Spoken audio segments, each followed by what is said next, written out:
किसानों का बन के पसीना सींचता है धरती का सीना।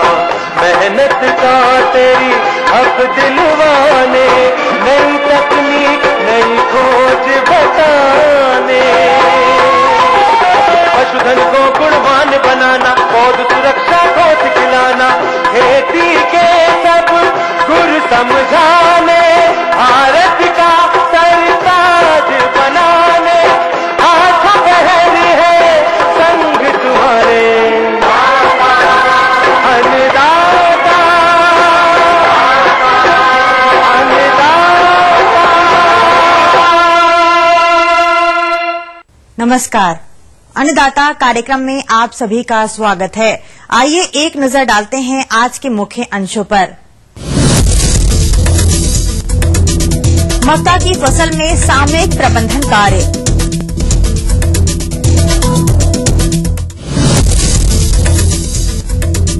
दलहनी फसलों की कटाई और पश्चात के प्रबंधन,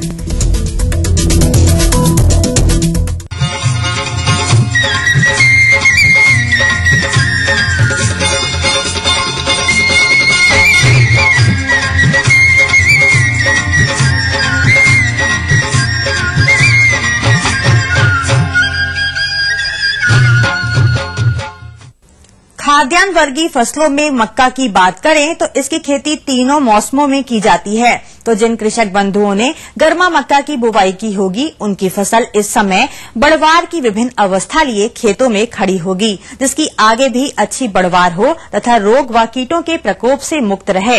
इसके लिए इस समय शस्य क्रिया प्रबंधनों के साथ साथ फसल सुरक्षा उपायों को समय समय पर अपनाना होगा। यदि किसान भाई इसमें लापरवाही करेंगे तो इसका परिणाम आपकी फसल सिंचाई की कमी से सूख जाएगी तथा फसल सुरक्षा उपायों को न अपनाने की दशा में विभिन्न प्रकार के कीटों का प्रकोप होगा, जिससे आपकी फसल काफी नष्ट हो जाएगी।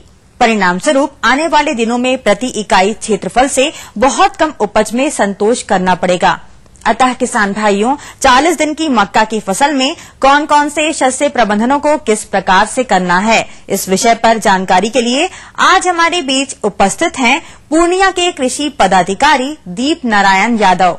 15 फरवरी तक जिन्होंने गर्मा की मकई लगा के रखी है और वो 1.5 से 2 फीट या 2.5 फीट तक का हुआ होगा, मक्का आप लगाते हैं 40 से 50 दिनों तक कम से कम खेत को अगर आप खरपतवार से अगर आप मुक्त रखते हैं तो पौधों का अच्छा बढ़वार होता है और उसमें अच्छी उपज की संभावना बनती है। अगर आपने बुआई के तुरंत बाद अगर आपने एट्राजीन का व्यवहार किया होगा तो आप जो है खरपतवार की समस्या कम होगी।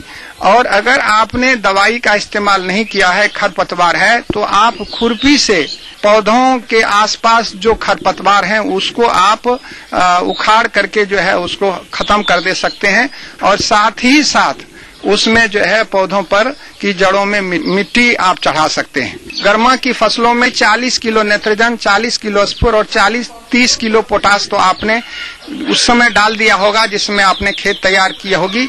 और बाकी जो बचा हुआ जो 40 किलो नाइट्रोजन है, अगर आपने हाइब्रिड मक्का लगाया होगा तो 40 किलो उपरवेशन के लिए जो नाइट्रोजन आपने रखा है उसको आप 30 से 35 दिनों पर और 50 से 60 दिनों पर जो है आप उसको उपरिवेशन के तौर पर दें। और ध्यान रखें कि अगर आप उपरिवेशन के तौर पर अगर आप यूरिया का छिड़काव कर रहे हैं तो उसके पहले जो है खेतों में आवश्यक नमी होनी चाहिए ताकि पौधे उसको आसानी से ग्रहण कर सकें। तो सबसे पहले तो ध्यान ये देना चाहिए कि खेत में नमी है या नहीं। अगर नमी की कमी है तो तुरंत ही उसमें सिंचाई करनी चाहिए, क्योंकि इस समय में वायुमंडल में जो है वो वायुमंडल में नमी की मात्रा कम होती है, हवा का जो है प्रभाव होता है, इससे नमी जो है बहुत ही जल्दी खत्म होता है। इसलिए आपको ये बात ध्यान में देना है कि अगर मिट्टी में नमी नहीं है तो आपको सिंचाई देना है। अमूमन 5 से 6 सिंचाई जो है आपको गर्मा जो फसलें होती हैं, गर्मा जो मक्का की खेती होती है उसमें 5 से 6 जो है सिंचाई की आवश्यकता पड़ती है। और कीड़े की बात है, उसमें मिट्टी में रहने वाले कीड़े होते हैं जो गरार होते हैं या झिंगुर होते हैं जो आपके पौधों को काट देते हैं। इसके लिए जो है अगर आपने शुरू में खेत में थायमेट अगर डाला होगा तब तो आपको ये समस्या कम होगी, या क्लोरोपाइरीफॉस का व्यवहार आपने किया होगा तो इसकी समस्या कम होगी।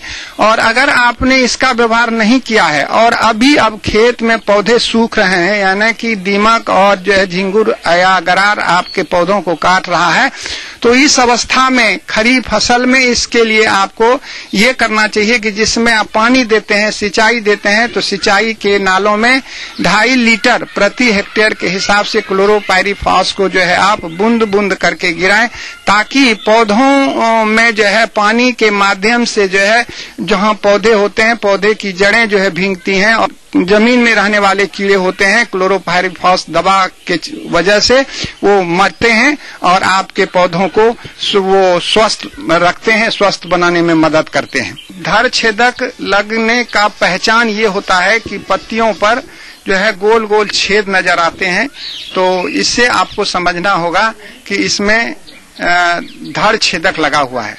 यूं तो बड़े पौधों में धड़ छेदक लगने से उसमें आप कार्बोफ्यूरॉन जो है 3G का व्यवहार करते हैं और गाभा में डालते हैं, लेकिन जो पौधे छोटे हैं जिनमें कि ये दवा गाभा में नहीं दिया जा सकता है, उसके लिए आप रोगर का व्यवहार कर सकते हैं। डाइक्लोरोभास का अगर आप व्यवहार करते हैं तो 0.5 ml प्रति लीटर पानी में घोल बना के जब आप पत्तियों पर और उनके गाभों पर जब आप उसका छिड़काव करते हैं तो ये जो धड़ छेदक हैं जो काफी नुकसान पहुंचाते हैं, तो इससे नियंत्रण पाया जा सकता है। पौधों में जो है पत्र धब्बा लगता है, यानी उसमें फंगस जब लगता है तो पौधों पर जो है धब्बे बनते हैं और पौधों में धब्बे बनने से जो है उसमें क्लोरोफिल की कमी हो जाती है, फोटोसिंथेसिस की कमी हो जाती है और फलतः उसका विकास रुक जाता है। तो इसके लिए को देखें कि 25% से अधिक या कम से कम 10% से अधिक अगर है तो उसमें आप जो है इंडोफिल M45 या ब्लाइटॉक्स का आप छिड़काव कर सकते हैं। ब्लाइटॉक्स 3 ग्राम प्रति लीटर पानी में घोल बना के आप छिड़काव करेंगे तो आपके पौधे स्वस्थ होंगे।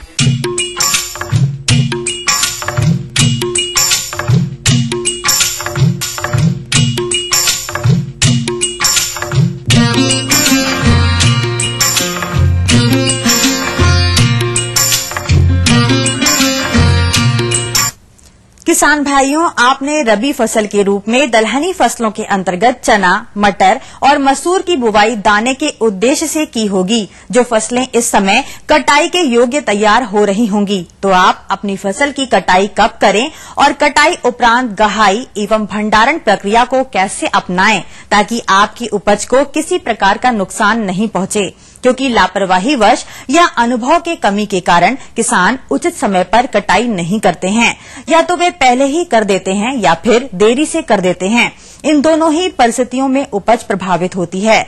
इसके अतिरिक्त यदि उचित समय पर गहाई और भंडारण प्रक्रिया को नहीं अपनाते हैं तो भी उपज में हानि होती है। और कभी कभी यह भी देखा गया है कि भंडारण उचित विधि से नहीं करने पर आपका अनाज भंडार गृह कीटों से ग्रसित हो जाता है, जिसका उचित मूल्य नहीं मिलने के साथ साथ आगे उसका प्रयोग आप बुवाई में भी नहीं कर सकते हैं।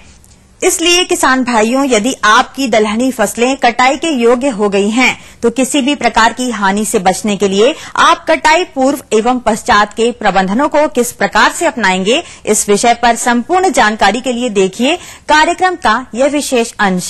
किसान भाइयों, यदि आपने चना, मसूर या मटर की फसल दाना उत्पादन के उद्देश्य से ली है, ऐसे में आप अपनी फसल का निरीक्षण करते रहें कि फसल कटाई योग्य तैयार हुई है या नहीं। प्राय ये दलहनी फसलें 120 से लेकर 150 दिन में तैयार हो जाती है। अगर फसल पीली पड़ जाए, तनों पर हल्का हरापन हो और 75 से 80% तक फलियां भूरापन लिए पीले पड़ जाएं, तो यह समझ लीजिए कि फसल कटाई योग्य तैयार है। यदि इस अवस्था से पहले काटते हैं और उसे सुखाते हैं तो दाना फलियों में चिपकने लगता है और पूरी तरह सूखने पर यदि काटते हैं तो भी फलियों के चटकने से उपज पर विपरीत प्रभाव पड़ता है। इसलिए आप कटाई का कार्य उचित समय पर करें। सामान्य तौर पर इन फसलों की कटाई हंसिए से की जानी चाहिए और कटाई शाम और सुबह को ही करें और कटाई सावधानी पूर्वक करनी चाहिए ताकि दाने झड़ने ना पाए। कटाई के बाद इस बात पर अवश्य ध्यान दें कि फसल को खेत में 2 या 3 दिन से अधिक न रहने दें। अतः कटाई के पश्चात जितनी जल्दी हो बंडल बनाकर खलिहान में ढेर बना लें और 1 या 2 दिन पश्चात खलिहान में फैला दें और 5 से 6 दिन सूखने के बाद इसकी गहाई का कार्य प्रारंभ करें। और मड़ाई का कार्य 2 विधियों से किया जा सकता है। प्रथम, खलिहान में कटी फसल को फैलाकर ट्रैक्टर या बैल चलाकर, और दूसरा थ्रेसर द्वारा। जिस थ्रेसर से गेहूं की मड़ाई की जाती है उसी से जाली बदल कर किया जाता है। मड़ाई करते समय कुछ सावधानी अवश्य रखें। जैसे यदि आप ट्रैक्टर या बैलों से मड़ाई कर रहे हैं तो आवश्यकता अनुसार ही घुमाएं। यह ध्यान रखें कि फसल अवशेष में फलियां न रह जाएं। और यदि आप अधिक समय तक ट्रैक्टर घुमाते हैं तो दाने टूटने लगते हैं। और आप थ्रेसर से मड़ाई का कार्य कर रहे हैं तो इसमें भी तकनीकी अभाव के कारण दाने टूटने लगते हैं। अतः थ्रेसर को किसी जानकार कारीगर से ठीक करा ले, उसके उपरांत ही मड़ाई करें। मड़ाई के उपरांत अनाज की अच्छी प्रकार से सफाई कर लें। उसके बाद अनाज को इतना सुखा लें कि दांत से दबाने पर दाना चटक जाए, अर्थात अनाज में 10 से 12% तक नमी रहे। भंडारण करते समय आपको कुछ महत्वपूर्ण बिंदुओं पर ध्यान देना होगा। सर्वप्रथम आपको यह तय करना है कि आप किस पात्र में अनाज का भंडारण करेंगे, जिसके लिए आप बोरे का चयन कर सकते हैं। ड्रम में कर सकते हैं, इसलिए इसमें अनाज भरने से पूर्व धूप में अच्छी प्रकार से सुखा लें। यदि बोरे पुराने हैं तो इसे 3% मैलाथियन के घोल में डुबोकर अच्छी प्रकार से सुखा लें। उसके बाद इन बोरों में या ड्रम में भराई का कार्य करें। भंडारण करते समय यह अवश्य ध्यान दें कि किस उद्देश्य से आप भंडारण कर रहे हैं, क्योंकि या तो आप उसे बीज में प्रयोग करेंगे या स्वयं या बाजार में बेचेंगे। ऐसे में भंडार गृह या ड्रम में कीटों से सुरक्षित रखने के लिए कीटनाशी का प्रयोग कर सकते हैं। यदि खाद्य के रूप में प्रयोग किया जाना है तो आप जैविक कीटनाशी का प्रयोग करें, जिसमें आप नीम की पत्ती या लहसुन के जवों का प्रयोग कर सकते हैं। और बीज हेतु प्रयोग में आने वाले अनाज में आप एल्यूमिनियम फॉस्फाइड, जो कि सल्फोस के नाम से बाजार में उपलब्ध है, 3 ग्राम की 1 टिकिया 8 कुंटल अनाज के प्रयोग के लिए लाएं।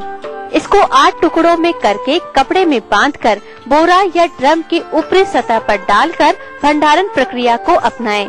बोरे का जिस स्थान पर भंडारण करना है उसकी अच्छी प्रकार से सफाई करके किसी कीटनाशक जैसे मैलाथियन के 2 मिलीलीटर प्रति लीटर घोल का छिड़काव दीवारों एवं सतह पर कर दें। उसके उपरांत जमीन से थोड़ी ऊंचाई पर लकड़ी के पटरे लगाकर उस पर बोरों को रखते जाएं। ध्यान रखें, बोरे दीवार से थोड़ी दूरी पर रहे ताकि नमी से बोरे बचे रहें। इस प्रकार किसान भाइयों, कटाई के समय एवं कटाई के उपरांत इन सभी बिंदुओं पर ध्यान रखते हैं तो आपका अनाज सुरक्षित रहेगा और आप उचित लाभ प्राप्त कर सकेंगे। हम फिर हाजिर होंगे, लेकिन इस ब्रेक के बाद।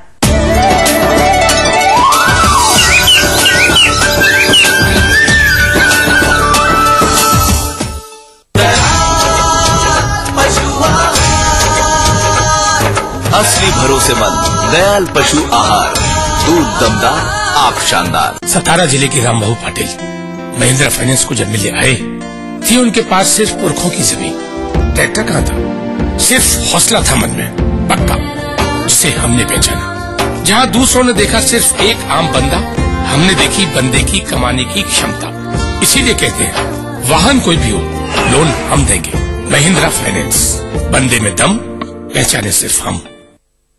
आसमान छू रही दाना मिश्रण की कीमतें, दिनों दिन कम होती चारा फसलें, पशु पोषण के लिए किसानों के सामने पग पग पर बाधाएं, एक और पशु आहार और दूसरी ओर फसलोत्पादन, समस्त समाधान के रूप में आशा की एक किरण बनकर सामने आया है अजोला।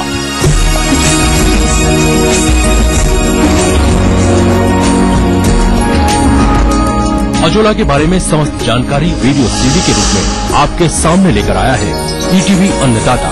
सीडी के लिए संपर्क करें।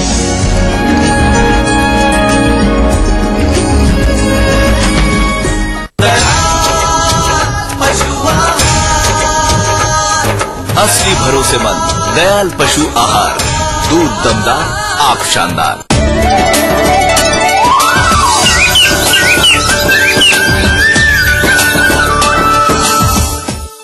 ब्रेक के बाद पुनः आप सभी का स्वागत है।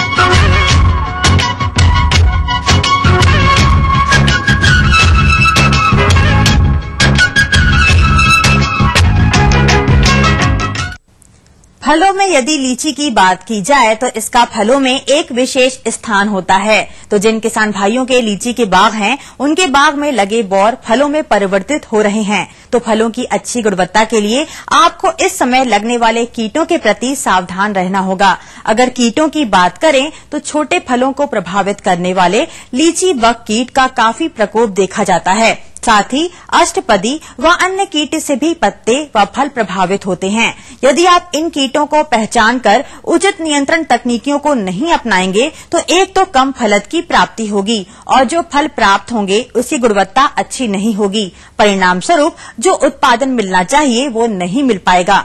अतः किसान भाइयों, इस समय लीची के बाग में लगने वाले कीटों के नियंत्रण पर जानकारी दे रही हैं एक विषय विशेषज्ञ डॉक्टर पूनम श्रीवास्तव। किसान भाइयों, जिनके यहाँ पर लीची है, लीची के बाग में अगर आप जाएंगे तो इस समय लीची में फूल आने की अवस्था हो चुकी है। काफी अच्छी फसल दिखाई दे रही है, हरी हरी पत्तियां भी दिखाई दे रही हैं। मैं बात करूंगी कि अभी नई नई पत्तियां निकलनी शुरू हुई हैं और अगर आप ध्यान है तो पत्तियां मुड़ने लगी हैं। लीफ रोलर नाम का जो पत्ती लपेटा के कीड़ा होता है वो इस पत्तियों को लपेट रहा है। अब अगर पत्ती मुड़ जाएगी, उसको लपेट लिया जाएगा, रोल हो जाएगी वो, तो अपने आप ही प्रकाश संश्लेषण क्रिया प्रभावित होगी और उससे आपकी लीची की फसल पर नुकसान पड़ सकता है। बौर भी पूरी तरह फूल खिले नहीं है। तो अगर आप चाहते हैं और अगर आपके यहाँ पर है, पहली बात ध्यान रखिएगा कि अगर कीड़ा है तभी हमें स्प्रे करना है या कीटनाशी दवाओं का छिड़काव हम करेंगे। खोलेंगे तो पत्ती लपेटा कीड़ा हरे से रंग की सूड़ी नजर आएगी। अगर ये नजर आ रही है तो इसी समय आपको 2 कीटनाशी का दवा का नाम मैं आपको बताऊंगी, वो आप नोट कर ले। पहली तो है मोनोक्रोटोफास 40 EC 2 मिलीलीटर प्रति लीटर पानी की दर से और दूसरा क्विनोलफॉस 25 EC 2 मिलीलीटर पानी प्रति लीटर की दर से आपको इस्तेमाल करना है और आप इसका छिड़काव अभी कर दें। इसके साथ में अगर आप थोड़ा सा और देखें, अगर आपके यहाँ पे लीची बग एक थोड़ा सा बड़े से रंग का बड़ा सा बग होता है, 14 के समूह में देता है। अंडे काफी बड़े से होते हैं, 14 ही नंबर में होंगे वो अंडे और उसमें से बच्चे जो निकलेंगे, निम्फ जो निकलेंगे उस बग के, तो वो जो है वो लाल से रंग के होते हैं और उनके ऊपर कुछ वैक्सी कोटिंग जो मोम की सफेद परत सी होती है, लगते बिल्कुल पत्ते की तरह हैं। तो लाल रंग के अगर वो निम्फ दिखाई दे रहे हैं, बच्चे दिखाई दे रहे हैं, तो बहुत ही बुरी तरह से जो आपकी फूल लगने वाले होते हैं लीची में, वहां से रस चूस लेते हैं। और जो लीची का जो बग है, मतलब जो कीड़ा वयस्क है, वो क्या करता है, एक पिचकारी से छोड़ता है जिसके जो उस समय करता है जब फल लग चुका होता है। तो उस फलों में आपने देखा होगा कई बार कि लीची के फल में भूरे रंग के कुछ चकत्ते दिखाई देते हैं और फल अगर भूरे रंग के चकत्ते वाला हो तो कोई भी उन्हें खरीदना पसंद नहीं करता, इसलिए बिक्री पर इसका प्रभाव पड़ता है। तो अगर लीची का बग अगर आपको दिखाई दे रहा है, अभी अगर कीड़े दिख रहे हैं या उसके अंडे दिख रहे हैं, आप बाग में थोड़ा सा घूमिए फिरिए। अगर आपको अंडे समूह दिखाई दे रहा है जो 14 की संख्या में, तो उस अंडे समूह को आप तुरंत नष्ट कर दीजिए। और अगर आपको निम्फ और बग की कुछ संख्या दिखाई दे रही है तो फिर आप उन्हें हाथ से पकड़ के भी नष्ट कर सकते हैं। और अगर आप हाथ से पकड़ के नष्ट नहीं कर पा रहे हैं तो जो कीटनाशी दवा मैंने आपको बताए वो आप इस्तेमाल कर सकते हैं। वो लीफ रोलर यानी पत्ती लपेटा कीट को भी मारेगा और साथ ही इस लीची बग को भी खत्म कर देगा। अब जिन किसान भाइयों के यहाँ पर लीची माइट जो अष्टपदी है वो आ गई है, तो उसका आपको ख्याल रखना होगा। जिनके यहाँ लगातार आ रही है उनको शायद पता होगा कि अगर एक बार अष्टपदी या लीची माइट अगर आ जाए तो पत्तियों को मुरझा देती है, ये घुंघराली हो जाती है पत्तियां, इनके ऊपर वेलवेटी गोर एक बहुत ही चिकनी सी जैसे वेलवेट होता है उस तरह की चिकनी ग्रोथ हो जाती है। और एक बार लीची माइट का आने का मतलब है कि आपकी फसल पूरी तरह नष्ट हो गई और ये आगे तक रहेगी और उसका प्रकोप पेड़ में नीचे से ऊपर की तरफ तो चलता है। तो अगर ये माइट आपको दिख रही है, माइट तो नहीं दिखेगी, इसके आपको प्रभावित जो लक्षण है वो दिखाई दे जाएंगे। तो भूरे रंग की पत्तियां हो चुकी हों और जैसे चॉकलेट भूरे रंग की होती है, घुंघराली हो चुकी हों, तो ऐसी पत्तियों को आप काट लें अच्छे से और उनको जला के पूरी तरह नष्ट कर दें, तो आप रोक सकते हैं। और ये काम आपको 2 बार और करना होगा। तो नाम की एक माइटीसाइड है, अष्टपदी के लिए बना है, उसका स्प्रे करें। लेकिन कब? जब आप फसल ले चुके हो, सितंबर अक्टूबर के बाद में जनवरी फरवरी में भी आपको एक छिड़काव दोबारा से करना होगा। दूसरा एक बहुत ही महत्वपूर्ण बात, लीची की अगर फल की पैदावार अच्छी लेनी है तो आपको परागण कीटों को बढ़ाना होगा। अगर मधुमक्खी के बक्से आसपास रखे हैं तो उनको बढ़ने दीजिए, उनको रखने दीजिए। वो आपकी फसल को नुकसान नहीं करेंगी, अच्छा करेंगी, आपके बाग के लिए बहुत अच्छी होंगी और फल बहुत अच्छा होगा। आप इसे करके देखिएगा, एक बार करके देखिएगा। परागण कीटों को भी मौका दीजिए और साथ में अगर कीड़ों का आपने सावधानी पूर्वक उपाय कर लिया तो इस कीड़ों से भी आपकी फसल सुरक्षित रहेगी।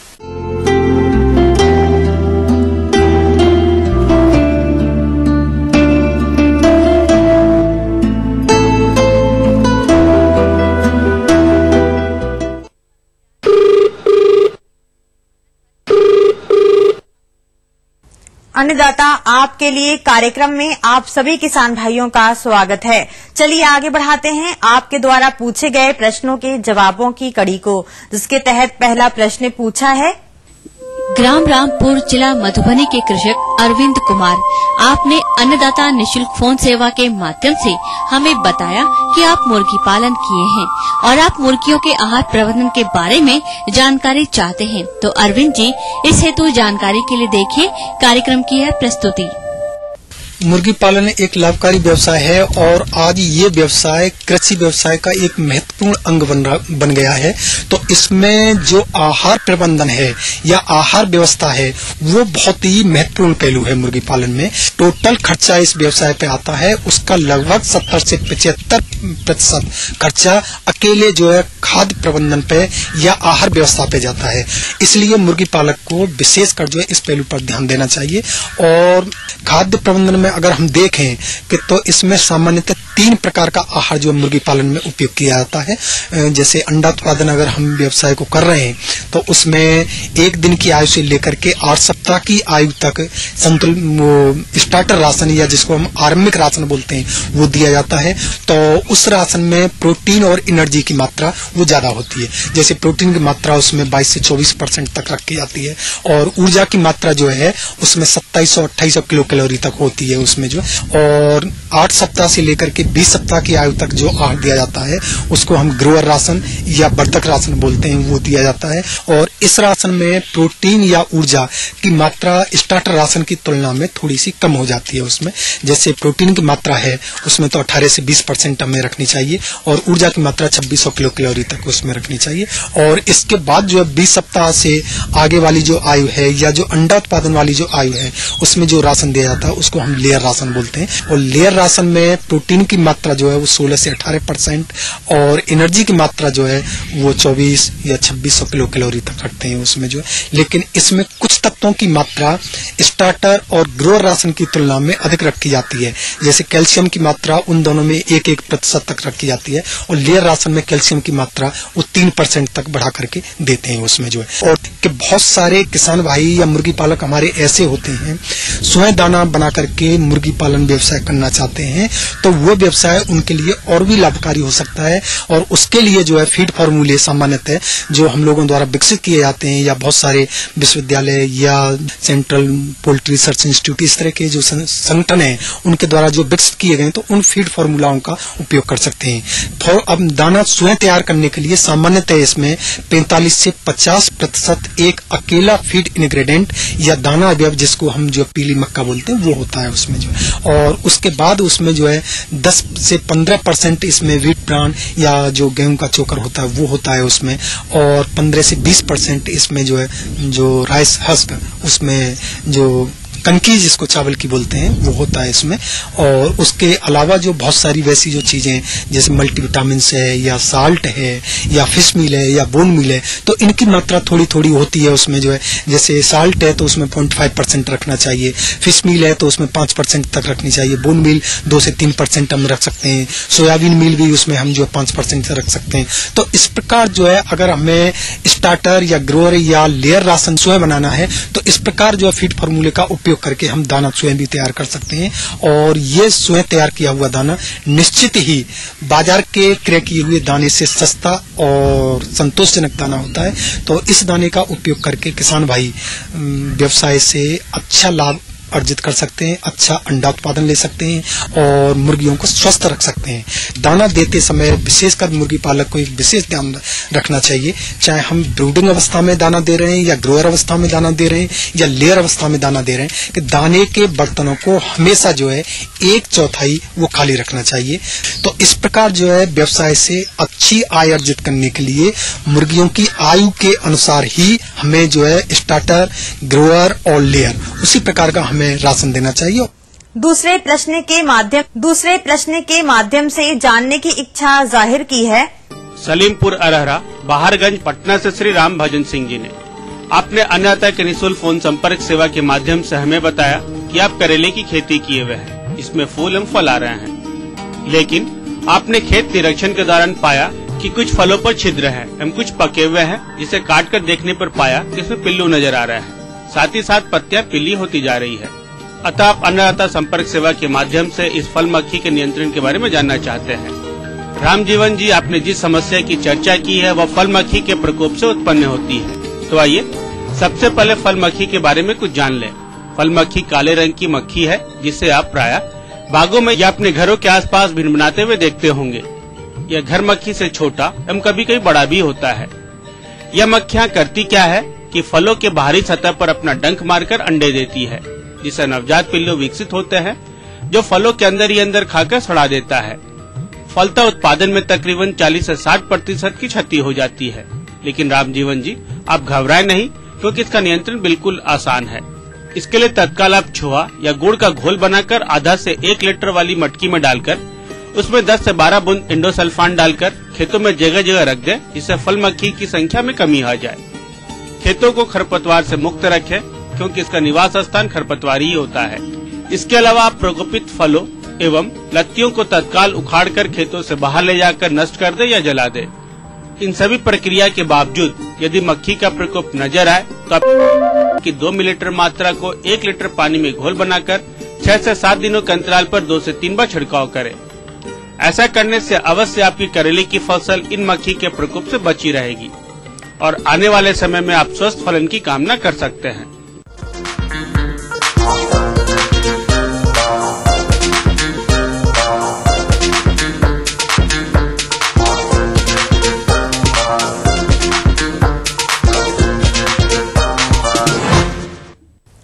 आइए देखते हैं प्रदेश की विभिन्न मंडियों के कृषि उत्पाद के भाव।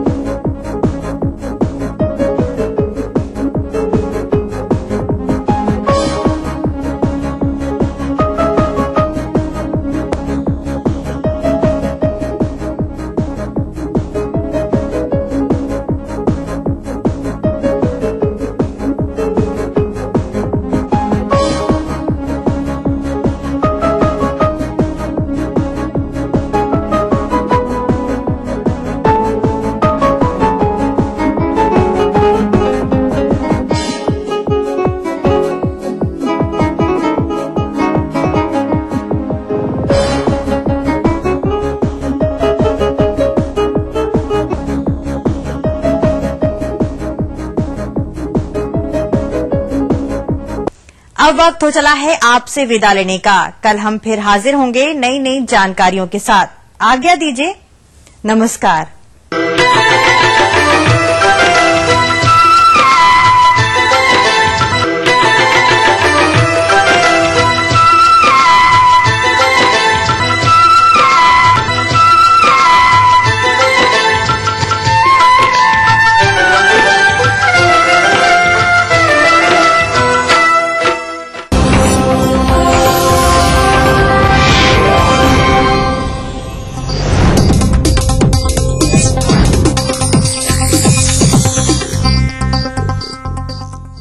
इस न्यूज के सह प्रायोजक हैं Everlight Realcon infrastructure limited, Dhanbad, Jharkhand. Bharat की सबसे बड़ी कंबाइन रेंज बलकार कंबाइंस।